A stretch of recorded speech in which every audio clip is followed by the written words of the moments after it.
बहुत सारे लोग कहते भाई हम कोशिश तो करते हैं, तौबा तो करते हैं, गुनाह तो छोड़ देते, लेकिन फिर हो जाता है। भाई फिर कैसे होता है? तौबा करना मत छोड़ दो।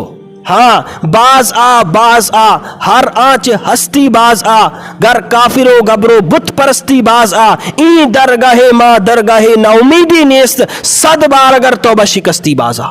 अगर तू 100 मरतबा भी तौबा करके तोड़ बैठा है, निभा नहीं सका, एक मरतबा फिर अल्लाह की दर पर आ, फिर अल्लाह के सामने आकर माफी मांग, अल्लाह तेरे गुनाहों को माफ कर देगा। देखो, तौबा मत छोड़ो, कितने बड़े गुनाह हो जाए, कितने बड़े गुनाह हो जाए, तौबा इंसान अगर छोड़ देता है तो मजीद गुनाह की हिम्मत बढ़ जाती है। तौबा करने से गुनाह करने के हौसले पस्त हो जाते हैं, शैतान कमज़ोर पड़ जाता है, नफ्स कमज़ोर पड़ जाता है। लोग कहते हैं भाई हम नमाज तो पढ़ते हैं लेकिन फिर भी गुनाह हो रहा है, रोज़ा तो रखते हैं फिर भी गुनाह हो रहा है, सदका खैरात भी करते हैं फिर भी गुनाह हो रहा है, उलमा के बयानात सुनते हैं फिर भी गुनाह हो रहे हैं। भाई गुनाह हो रहे हैं, तौबा करते रहो, लेकिन नेकी का काम मत छोड़ो। नेकी के काम छोड़ने से मजीद गुनाह बढ़ जाते हैं, मजीद शैतान तुम पर पुख्ता हो जाता है। हजरत मौलाना अशरफ अली थानवी रहमतुल्लाह अलैह फरमाते हैं कि अल्लाह के साथ ताल्लुक रखो, अगरचे माफी मांगने का हो। भाई ये भी तो परवरदिगार के साथ एक ताल्लुक है कि गुनाह हो गया फिर अल्लाह के दर पर आ गए, भाई मुझे यहाँ तो माफी मिलनी है। चाहे सोरी का ताल्लुक हो, अल्लाह के सामने आकर माफी मांगने का ताल्लुक हो, यह भी परवरदिगार के साथ ताल्लुक रखो।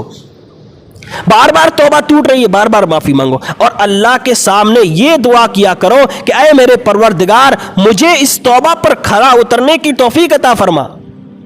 एक और बात कह दो कि गुनाह जब बार बार गुनाह हो जाए, बार बार गुनाह हो जाए, तौबा करने के बाद छोड़ने के बावजूद भी हो रहा है, तो अपने ऊपर टैक्स बांधो, अपने ऊपर टैक्स बांधो, जुर्माना रखो कि अब की मर्तबा अगर ये गुनाह मुझसे हो गया तो मैं 100 रुपये सदका करूंगा, अब की मर्तबा अगर मुझसे ये गलती हो गई तो मैं खैरात कर दूंगा अल्लाह के रास्ते में, एक रोजा रखूंगा अगर मुझसे ये गुनाह हो गया।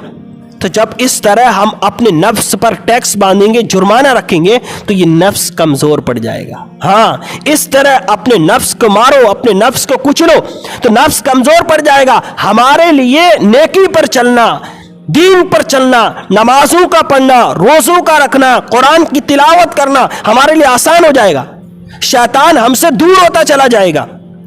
इंसान जब गुनाह पर जुर्रत करता है, गुनाह को गुनाह नहीं समझता है, तौबा नहीं करता है, अल्लाह के सामने माफी नहीं मांगता है, तो इंसान मजीद गुनाह करता जाता है।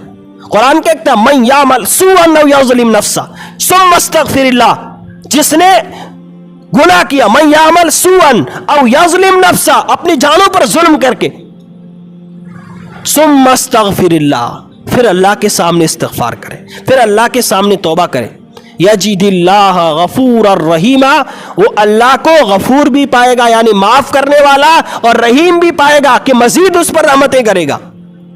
अब अंदाजा लगाओ, अल्लाह गफूर भी है, रहीम भी है, यानी माफ करने वाला भी, मजीद अपने बंदों पर रहम करने वाला भी है। इसीलिए हमें अल्लाह की रहमत से नाउम्मीद नहीं होना है। कुरान कहता है ला तक़नतू मिन रहमतिल्लाह, मेरी रहमत से नाउम्मीद न हो। गुनाह हो जाए फिर माफी मांग लो, फिर गुनाह हो जाए फिर माफी मांग लो। अगर 100 मरतबा भी तौबा करके तोड़ बैठे हो, निभा नहीं सके, फिर अल्लाह के सामने तौबा करो। जितनी बंदा तौबा करता है वो अल्लाह को महबूब है। कुरान क्या कहता है इन्नल्लाह युहिब्बुत तव्वाबीन, अल्लाह तौबा करने वाले को पसंद करते हैं, माफी मांगने वाले को पसंद करते हैं। और तौबा करने से, गुनाह से माफी मांगने से, अल्लाह के सामने रोने से, अपने गुनाहों पर नदामत के अश्क बहाने से गुनाह माफ हो जाते हैं। और गुनाह पर माफी मांगने वाला, अल्लाह के सामने तौबा करने वाला, नबी क्या फरमा रहे हैं अत्ताइबु मिनज़्ज़म्बि कमन ला ज़म्ब ला, गुनाहों पर तौबा करने वाला, गुनाहों पर माफी मांगने वाला ऐसा है गोया उसने गुनाह किया ही नहीं। इस वीडियो को शेयर जरूर कीजिए, हो सकता है आपके एक शेयर से ये बात किसी के दिल में उतर जाए। जज़ाकल्लाह।